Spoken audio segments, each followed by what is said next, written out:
As I stand outside the Grand Rashtrapati Bhavan, it's a momentous occasion also because President Droupadi Murmu completes 1 year in office. And as they point out that she certainly has added that quotient to Rashtrapati Bhavan, and it tells many stories. A story of tribal empowerment, a story of women empowerment, but she also has tried to ensure that she follows into the grand footsteps of the former presidents of both Pranab Mukherjee as well as Abdul Kalam. There are many firsts to her list. First of all, the Rashtrapati Bhavan has become even more accessible.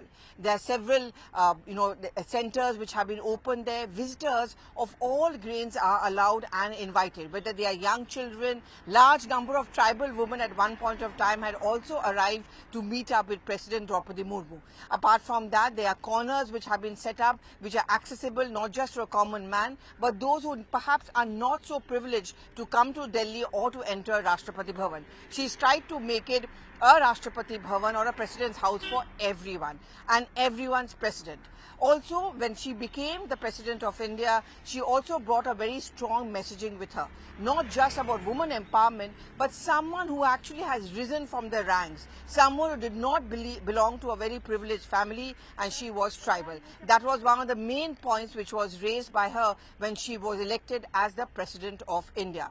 And that's a point which is often made by everyone, by all political leaders, whether it's the BJP, whether it's the Congress party, whether it's the Trinamool and other political parties as well.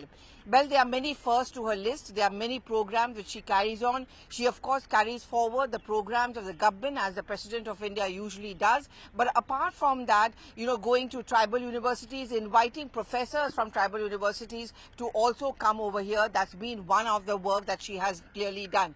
Apart from that, holding workshops, reaching out to people. She also is believed to have a kind of a green thumb. She wants to connect with nature, and therefore many environmental projects have also been done with her. But as always, tenures of Rashtrapatis are often mired in politics, and unfortunately the opening up of the new parliament building was mired in politics when she was not there to inaugurate it. Opposition parties tried to belittle her by saying that why was she not called in. They also questioned the government that if it felt really proud of her first tribal woman as the President of India, then she should have been the one inaugurating it.